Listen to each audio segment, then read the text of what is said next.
Bienvenidos a Podcast and Business. Soy Juan Carlos Giraldo, desde Boston, Estados Unidos. Un pilar fundamental que puede ayudar a las empresas a tomar decisiones más informadas y diseñar estrategias adecuadas para avanzar en su camino a la sostenibilidad es el Life Cycle Assessment. El LCA o Life Cycle Assessment nos va a ayudar a identificar y medir el impacto ambiental en todo el proceso de vida de un producto. En este episodio me acompaña desde Londres, Reino Unido, Adrián Garaycochea, un analista peruano que conoce muy bien todo el proceso y la estrategia y cómo se diseña un Life Cycle Assessment. Con Adrián conversamos acerca del concepto, beneficios, retos y etapas y mucho más acerca del Life Cycle Assessment.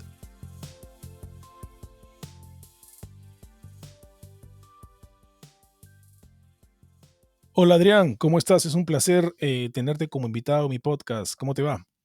Muy bien, Juan Carlos, muchas gracias por recibirme. No, un placer. En este episodio vamos a conversar acerca de un concepto que para mí es muy importante, como para ti también, relacionado a la sostenibilidad y las empresas, la huella de carbono, emisiones y más, y relacionado a los productos y o servicios que estas ofrecen, ¿verdad? Las empresas ofrecen, y es el concepto de Life Cycle Assessment, y por sus iniciales LCA o LCA. Tú, a ser un joven profesional y que trabaja y conoce muy de cerca este concepto o proceso de evaluación, diría yo quiero comenzar este episodio con la pregunta, ¿cómo definirías Life Cycle Assessment o LCA? El Life Cycle Assessment o análisis del ciclo de vida en español es una herramienta cuantitativa por su propia naturaleza y hay dos palabras claves de este procedimiento que permite medir los impactos ambientales de forma holística y de una forma que considera todo el ciclo de vida. Entonces acá las palabras claves es holística y ciclo de vida. Cuando hablamos de holística, esto es súper importante porque cuando hablamos de un impacto ambiental va más allá que las emisiones de dióxido de carbono, ¿no? Entonces también tenemos eh, impactos relacionados al consumo de agua, consumo energético, otro tipo de emisiones, por ejemplo, material particulado. Así también, cuando consideramos ciclo de vida, es considerando una analogía con los ciclos biológicos desde el uso de recursos de materia prima para producir un producto, el procesamiento de los materiales, el proceso de manufacturación, la distribución, el transporte, su uso y el fin de la vida útil. Entonces, esta forma, por ponerlo en palabras sencillas, con un LCA tú estás viendo todo el iceberg, no solo la punta del iceberg, ¿no? Entonces tú ves una mirada completa, ¿no? Hay un estudio que me gusta bastante que ejemplifica muy bien lo poderoso que es los Life Cycle Assessment, que se hizo hace unos años acá, justamente en Inglaterra, en el 2006, por Sanders. Este estudio quería comparar qué es más sostenible, ¿no? Consumir un cordero acá en Reino Unido versus consumir un cordero de Nueva Zelanda. Entonces, intuitivamente uno se podría precipitar y pensar, bueno, Nueva Zelanda está un poco más lejos, 18.000 kilómetros de distancia a Inglaterra, y podríamos pensar, bueno, el costo y el gasto energético en importar un cordero desde Nueva Zelanda va a ser mayor, ergo es más sostenible en Reino Unido. Fue interesante los hallazgos de esta investigación porque se dieron cuenta de que no, efectivamente es más sostenible consumir un cordero en Nueva Zelanda, estando en Reino Unido, que el mismo Reino Unido, 5 veces más inclusive. Y esto es la diferencia de tener una mirada parcial versus una mirada del ciclo de vida. En una mirada parcial solamente estamos viendo el transporte, como habíamos hablado, es solo una parte del ciclo de vida, ¿no? Estos autores lo que hicieron fueron, oye, veamos más allá, veamos todo el sistema. ¿Cuánto es el combustible que se utiliza en la granja? Eh, ¿Qué implica, qué fertilizantes se utilizaron? ¿Cómo se alimentó al cordero? Y si haces la matemática, resultas con estas cosas que muchas veces van en contra de la intuición. Entonces, este es un ejemplo que grafica la importancia de mirar todo el sistema en su conjunto. Y esto es lo que LCA nos da. Interesante. No, y mira, y para reforzar lo que dices, el ejemplo del cordero, yo recuerdo haber llevado un curso, si no, creo que fue en Yale también, y era acerca del tomate.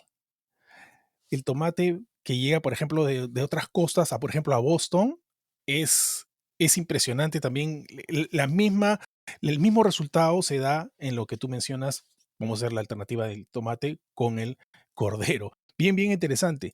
Gracias por ese ejemplo. Continuando con el tema del Life Cycle Assessment, Adrián, ¿cuáles crees tú que son las partes más críticas de todo el proceso? Bueno, yo creo que en definitiva la columna vertebral del Cycle Assessment es la segunda fase, ¿no? La primera fase es definir un objetivo y la segunda fase es hacer el inventario. Suena sencillo, pero justamente el inventario es lo que más tiempo toma porque tú tienes que, uno, identificar cada proceso unitario que va a generar el producto. Y una vez identificado cada proceso unitario, se tienen que hacer balances de masa y energéticos. En otras palabras, es decir, qué ingresa y qué sale. En el mejor de los casos podemos tener data primaria, es decir, data que tú mismo has medido. Pero en la realidad eso es muy difícil. Entonces tienes que usar estimaciones de inventarios, datos de bases de datos que a veces no están disponibles o tienen un costo, o en unos casos te tienes que apoyar de cálculos termodinámicos, de unos cálculos de primer orden para tenerte una idea. Entonces esa es la parte que es más central y más crítica en un Life Cycle Assessment. Podemos, vamos a decir, podemos gastarnos mucho tiempo hablando, ¿verdad? En podcast, videos, papers, etcétera, en temas de sostenibilidad y otros, ¿verdad? Y mucho más en este tópico. Pero también para mí es algo muy importante, Adrián, es el mindset empresarial, la forma de pensar que incluye, ¿verdad?, estar conscientes de las consecuencias económicas, ambientales y sociales, sobre todo. Y esto está ligado al tema del life cycle thinking, que también involucra a los tomadores de decisiones. ¿Cuáles son, en tu opinión, los beneficios de implementar el life cycle thinking en las empresas? Bueno, yo creo que uno de los principales beneficios, y creo que es el más evidente, es que puede ayudar a las empresas a identificar en qué parte de su cadena de valor pueden hacer una intervención que a su vez puede no solo ser más eficiente, sino también más efectiva en mitigar impactos y a su vez preservar recursos, ¿no? Y esto significa, si tú preservas recursos, estás evitando mayor consumo de energía, materia prima, agua, que significa reducción de costos. Entonces, LCA y este enfoque de pensar en sistemas, System Thinking, te ayuda a identificar dónde están estos hotspots. Ese es en primer lugar. Y en segundo lugar, viendo de una perspectiva más financiera, este enfoque de sistemas también puede ayudar a las empresas a mitigar el riesgo dentro de la cadena de valor. En esto me explico un poco más. En los análisis de materialidad que hacen las empresas, es decir, qué aspectos ambientales podrían significar un impacto financiero a una empresa, en algunos casos, y en muchos de ellos diría, se identifican aspectos ambientales, por decir un ejemplo, el uso del agua. ¿Ok? Entonces, una empresa ha identificado, ok, el uso del agua es importante a mi empresa porque puede comprometer mi continuidad de negocio y les importa a mis stakeholders. Entonces, ¿yo qué estoy haciendo al respecto? Lo que se hace en muchos reportes de sostenibilidad es publicar indicadores absolutos, cuánta agua se consume, etcétera. Pero cuando tú aplicas este sistema de Life Cycles Thinking, tú estás entendiendo de una forma más granular, con una mejor resolución, exactamente qué está pasando en el agua en cada proceso productivo, en cada fase productiva de la empresa. Y esto, al entender mejor estos riesgos, un empresario o la empresa puede tomar medidas más proactivas para mitigar estos riesgos. El tema de implementar, hablamos, ¿verdad? El CA, el Life Cycle Assessment. La parte, creo que la más retadora, lo que he podido estar leyendo y muchos autores profesionales y papers coinciden que el tema de la data es crucial, que es un desafío, obviamente, también al mismo tiempo. ¿Tú crees que la data es la parte más retadora al implementar el proceso de LCA? Sí, yo creo que concuerdo de que es retadora, por lo que habíamos hablado antes, que en la realidad es muy difícil encontrar la información primaria. Pero lo que sí tengo que decir que, bueno, una vez que ya se ha armado el modelo y ya tienes una idea de los procesos consecutivos que viene después de qué, entonces tú puedes armar un inventario. Y lo interesante de esto es que no está escrito sobre piedra. Entonces tú puedes tener un inventario preliminar. Esto significa que a medida que pase el tiempo tú lo puedes ir refinando con nueva data. Si es que hay mejor data sobre una tecnología, lo puedes ir refinando. Entonces, si bien es cierto que es uno de los procesos más complicados y más críticos, es a su vez el más fácil de actualizarlo una vez que ya se tiene mapeado, por decirlo de una forma. Mira, qué interesante. Tú sabes que cuando yo llevé un curso en Cornell acerca de Sustainable Business, hicimos dentro de mis asignaciones, de las tareas que nos envió el profesor, estaba el analizar el LCA de un producto, ¿verdad? Y recuerdo que analicé Tom's of Maine, la pasta de dientes, y Coca-Cola, para ver cuál era el que tenía la parte durante el proceso, cuál era el que tenía mayor impacto ambiental. Me dio en los dos casos, por ejemplo, me dio el tema de Coca-Cola, las botellas al final, y el tema de la pasta de diente, me dio el tubo. Entonces, en tu experiencia, que trabajas mucho en tema del CA, ¿cuál es la parte más crítica o tú observas el mayor impacto ambiental durante todo el proceso del CA? Qué interesante ese caso. Yo te diría que no es que existe una regla dorada donde podrías decir exactamente en este proceso, en la parte del ciclo de vida, se observan los mayores impactos ambientales. Eso es muy relativo. En algunos casos el impacto, como tú bien señalas, puede ocurrir en la fase de producción, pero también en otros casos puede ocurrir en la fase de uso. Por decir un ejemplo, ¿no? Tenemos un carro de combustión interna. Este carro se podría identificar que en su fase de uso, es decir, durante el combustible está en combustión, durante toda la vida útil del vehículo, es muy probable que se generen más emisiones que en el momento que se fabricó. Entonces ahí tú puedes decir, Claro, en autos de combustión interna, el uso tiene un mayor impacto que cuando se fabrica. No pasa lo mismo con autos eléctricos, siendo los dos más o menos misma industria, ¿no? En la fase de uso hay cero emisiones, porque es eléctrico, básicamente, pero en la fase de manufacturación, específicamente en la batería, se generan más emisiones. Entonces, es un poco relativo decir en qué parte del proceso, pero justamente una de las etapas del Life Cycle Assessment es la evaluación de los impactos, donde ahí haces un análisis de contribución. Es justamente en este análisis de contribución donde tú puedes ver en qué parte del ciclo de vida se genera el mayor impacto. Y este análisis de contribución también te puede decir qué flujos son los que más aportan significativamente a los impactos ambientales, independientemente del ciclo de vida. Entonces, esto es súper interesante porque sí te podría decir que usualmente son los flujos de energía los que mueven la aguja al final del día. Estos, especialmente si es que estos se generan a partir de una fuente de combustible fósil, ¿no? Para darte un ejemplo, mi advisor en Yale, Reed Lifset, generó un estudio, un LCA comparativo, que generó mucha controversia en el mundo gamer. Y él lo que quiso investigar fue muy interesante. Él dijo, a ver, ¿cuál es la diferencia de descargar un juego de la nube? Ahora está muy de moda descargar juegos de la nube, versus comprar un juego en físico, ¿no? Los CDs o un Blu-ray. Entonces la hipótesis era que, bueno, veamos cuál tiene un mayor impacto en términos de huella de carbono. Y sorprendentemente se demostró que descargar juegos de Internet de la nube tiene un mayor impacto que producir un CD, y no solo producirlo, sino distribuirlo, es decir, meterlo en camiones y llegar a un punto de venta. Entonces, esto te da una idea de lo importante que puede ser la energía cuando se evalúa, cuando se hace un life cycle assessment, ¿no? En este caso en particular es porque, porque estos procesadores que mantienen el Internet hacen consumo de recursos de forma significativa. En este caso específico, mucha energía, y esa energía era generada por combustibles fósiles. claro, en ese caso es la huella de carbono digital. Exacto, sí.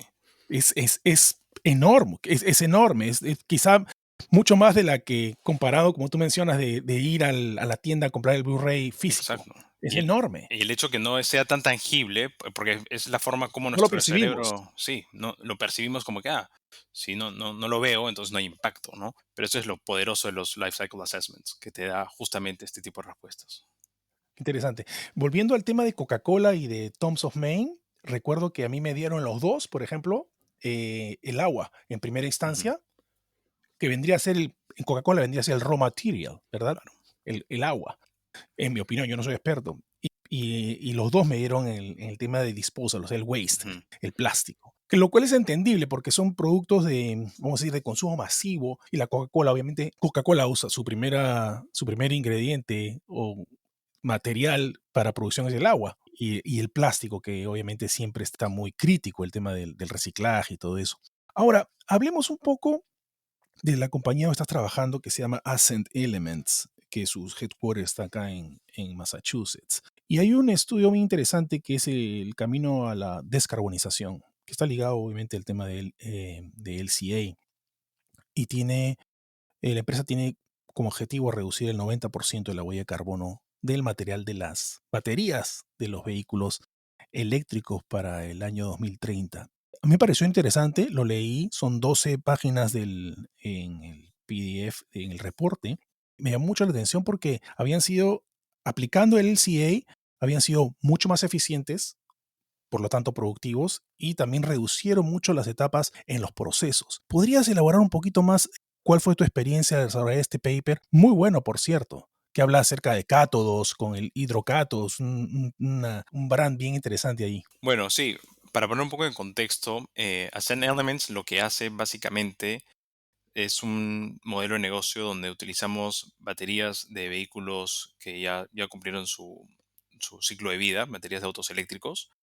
Y lo que hacemos va más allá del reciclaje, es lo que se llama upcycling, porque cuando uno hace reciclaje, extrae los commodities y los vende. Entonces, lo que nosotros hacemos, vamos un paso más allá. Es decir, recogemos estas baterías que ya están en desuso y fabricamos nuevos materiales que van a ser utilizados en las baterías de autos eléctricos, específicamente los cátodos. Los cátodos es el corazón de una batería eléctrica. Entonces, eso es básicamente lo que hacemos y teniendo esto en cuenta, quisimos hacer una comparación, cómo nos comparamos con un caso base que sería hacer estos cátodos de autos eléctricos, pero considerándolo desde la producción minera, es decir, utilizar estos elementos en distintas minas, ¿no? Ese fue el caso base y también compararlo con un método de extracción tradicional, ¿no? De reciclaje tradicional. Hicimos este LCA comparativo, cual fue un estudio que fue revisado y verificado de forma independiente también por un panel de expertos en baterías de autos eléctricos y LCAs. Y bueno, como lo que mencionas, los resultados fueron muy sorprendentes, la verdad. Encontramos que al día de hoy la huella de carbono de producir cátodos con el método de Ascend Elements, que se llama Hydro to Cathode, es un método que está patentado, tiene 49% menos emisiones que producir un cátodo de la forma convencional, ¿no? Y comparándolo, por ejemplo, con el reciclaje tradicional, es un método que es muy simple, es muy elegante. Con 5 pasos ya podemos producir cátodos. Un método de reciclaje tradicional Versus versus 18. 18. Versus 18 Sí, del proceso tradicional. Eso es interesantísimo porque, como lo mencionaba, son más eficientes y obviamente el impacto que van a tener es positivo, obviamente, ¿verdad? Muy, muy bueno. exacto, sí. Nosotros nos enfocamos primero en extraer las impurezas, ese es más o menos el detalle, ¿no? En cambio, un método tradicional juega mucho con la química en el sentido que busca distintos pHs para precipitar a cierto pH otros metales. Entonces, sí, es un método súper eficiente, como bien dices, y el hecho que tenga una huella de carbono muy, muy baja, cerca de la mitad del método convencional, es justamente por su simpleza. Sí, sí, básicamente casi el 50% de 42 o 43, vamos a decir, kilogramos de CO2 emissions, le bajó a casi a 22, Sí. que es la mitad. Es bastante interesante, pero es un tema, es bastante denso, pero bueno para rescatarlo en cuanto al trabajo que estás haciendo en tu empresa. Ahora, vayamos, tú y yo somos peruanos, vayamos un poco a Latinoamérica y quizá en el Perú. ¿Cómo observas tú la región? Yo he podido ver y leer, por ejemplo, que en Centroamérica, ¿verdad? Están utilizando el LCA en industrias, por ejemplo, como el café y otras industrias, por ejemplo, en la Ujú. agroindustria. No sé cuáles son tus pensamientos, tú cómo ves a la región, si has tenido experiencia y quisieras comentar acerca de esto. Sí, yo creo que antes de responder esa pregunta, dando un paso atrás, yo creo que es importante ver qué está pasando globalmente, ¿no? Sobre todo en países como Estados Unidos o Europa. El primer punto es que se está viendo una tendencia del uso del Life Cycle Assessment, como bien hemos visto, es muy útil, pero también a través de los stakeholders, no solo el consumidor, sino también ves inversionistas. Acá en Inglaterra vas a cualquier tienda y es increíble cómo encuentras detrás de una tabla nutricional, así como cuántos carbohidratos, etcétera, una etiqueta de LCA. Aparte de eso, hay una presión que se está haciendo poco a poco que es la regulatoria. Es un poco como contexto. Adicional a eso, hay una transición muy interesante que estamos viviendo hoy en día, que es la transición energética, ¿no? Como humanidad hemos vivido muchas transiciones y ahora estamos viviendo algo muy interesante que es dejar de usar combustibles fósiles y pasar a electrificar, a usar energías más limpias. Ahora, lo que es interesante, y este es un vínculo que siempre hay que tener claro, que esta transición energética, o sea, energías más limpias, involucra el uso de materiales críticos, metales. Y es aquí donde entramos nosotros, ¿no? Latinoamérica. Claro. Latinoamérica como región predomina en términos económicos la exportación de metales, en primer lugar, y en segundo lugar, temas de agroindustria. Entonces, yo acá veo una oportunidad para justamente en Latinoamérica empezar a hacer uso de LCAs como una forma no solo de atraer y ser más atractivo a inversiones de afuera, sino también asegurarnos de que esto no genere unos impactos no deseados, ¿no? Entonces, es una gran oportunidad, por ejemplo, para el Perú. primero en el mundo en estaño, en asegurarse de que sea el proveedor de los metales que van a ser necesarios para la transición energética, pero desde un comienzo estos metales, a través del Life Cycle Assessment, se están asegurando que tengan una muy baja emisión de carbono, o en todo caso asegurar que otros impactos también se estén mitigando. Por decir un ejemplo, el litio en el triángulo en el triángulo, el litio, claro, en el triángulo de litio, ¿no? Entre Argentina, Bolivia y Chile. Entonces, esta es una oportunidad para usar el Life Cycle Assessment y decir, mira, no solo tenemos bajas emisiones por la misma naturaleza como está el litio, sino también sería interesante evaluar el impacto de la biodiversidad. Yo sé que ahí las poblaciones de flamencos son importantes, entonces es una gran oportunidad para nosotros, como región, para decir, oye, podemos proveer metales para la transición energética y que van a ser bajos en emisiones de carbono. Ciertamente. No, y el LCA va a ayudar obviamente a tener responsible mining, una minería más responsable, ¿verdad? Entonces eso va a ser de mucha ayuda y aquella empresa que efectúe, implemente y ejecute bien un LCA, pues su reputación va a ser mucho mejor y va a contribuir no solamente a los stakeholders, sino también a los shareholders. Adrián, ¿te gustaría agregar algo más antes de terminar esta conversación? Bueno, sí, yo creo que un mensaje que me gustaría compartir contigo sería, a mí me gusta definir LCA como que la ciencia detrás de la sostenibilidad, ¿ok? Pero yo creo que siempre hay que tener en cuenta de que la sostenibilidad va mucho más allá de medir el impacto de la huella de carbono. Entonces, es importante, de todas maneras, no lo niego, vivimos una crisis climática, pero también, como tú mencionabas, por ejemplo, el tema del agua, ¿no? A lo que voy es que siempre hay que ver el contexto en el que estamos. No es lo mismo consumir un litro de agua en un desierto que un litro de agua en una selva tropical. Entonces, siempre hay que tener en cuenta que la sostenibilidad se mide a través de varias categorías, no solo CO2 emissions, ese es uno. Y dos, siempre considerar que muchas veces la realidad va a ser un poco más complicada que nuestra capacidad de describirla. Entonces, a lo que voy con esto es que siempre hay que triangular. Y acá vengo a hablar un poco del lado social, ¿no? El Life Cycle Assessment no quiero decir que es la panacea de la sostenibilidad, pero es un ángulo importante. Entonces, si queremos ver una perspectiva social, también va a ser muy importante si es que queremos hablar de sostenibilidad. Podemos tener un producto A que es mejor ambientalmente que el producto B en términos de huella de carbono, la categoría que estamos evaluando. Sin embargo, una perspectiva social también nos podría decir, oye, pero el producto B está generando más puestos de trabajo en cada ciclo de vida. Entonces, todo es un trade-off. Entonces, siempre hay que ver todo en 360. Qué buen punto. Gracias por ese mensaje. Adrián, ¿dónde los oyentes pueden contactar contigo? Bueno, en mi LinkedIn te dejo ahí mi enlace y también ahí van a poder encontrar un portafolio en los proyectos que he venido trabajando. Adrián, yo te quería agradecer por tu tiempo. Muchas gracias a ti por la entrevista. Un gusto. Muchas gracias, Adrián. Soy Juan Carlos Giraldo, saludándolos desde la ciudad de Boston, en los Estados Unidos. Que tengan todos muy buenos días, tardes y noches. Muchas gracias.